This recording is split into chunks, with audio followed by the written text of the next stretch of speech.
สาวเมืองหลวงพะบางได้พร้อมกันจัดงานบุญกุศสงกรานต์ปีใหม่ลาวพศ 2561 ขึ้นด้วยสีสันวัฒนธรรม และฮิตของประเพณีที่เป็นเอกลักษณ์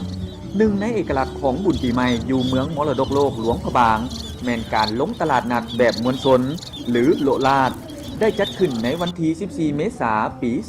2018 กงกับมือแฮม 14 คำ เดือน 5 พศ 2561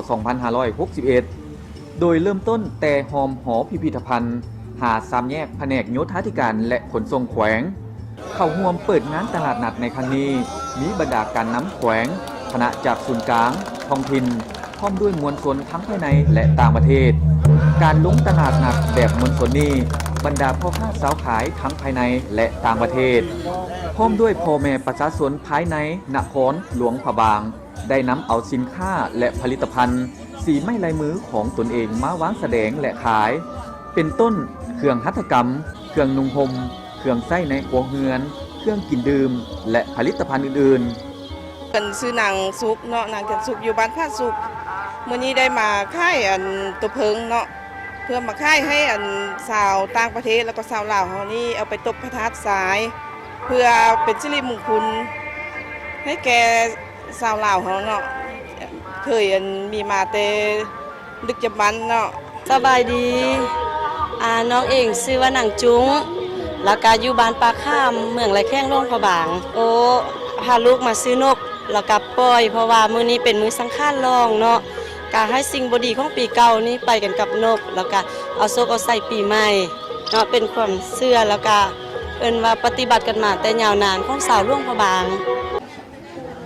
นางลุ้นสาวเมืองหลวงพะบางเป็นอีกคนหนึ่งที่ได้เข้าร่วมลงโลลาดทุกปีได้นำเอาอาหารพื้นเมืองที่ขึ้นชื่อของเมืองหลวงพะบางมาขายให้ลูกค้าที่มาเที่ยวงานคือข้าวซอยและเฝอ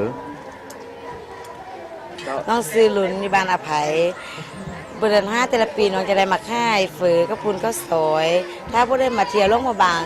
จะได้กินข้าวซอยเป็นหลักที่ร่องมาบาง11 โมงหรือ12 โมงเขาก็เลิกมาขายทุกปีวะเจ้าทุกปีตอนบ่ายของวันเดียวกันนี้การนำคันแขวงเมืองตลอดทอดมวลชนทั้งภายในและต่างประเทศได้พร้อมกันลงหาดลงดอนเพื่อตบพระธาตุทรายอยู่ดอนทรายมงคลเมืองจอมเพชรเพื่อเป็นสิริมงคลให้แก่ตนเองและครอบครัวตื่มอีกบุญปีใหม่ลาวแมนปังบุญใหญ่ประจำชาติของสาวลาวก็คือสาวหลวงพะบางนอกจากเป็นที่รู้จักหักเคยของประชาชนลาวบรรดาเผ่าแล้วสาวต่างดาวข้าวต่างแดนก็ยังรู้จักปังบุญนี้และได้มาเที่ยวชมเป็นประจำทุกๆปี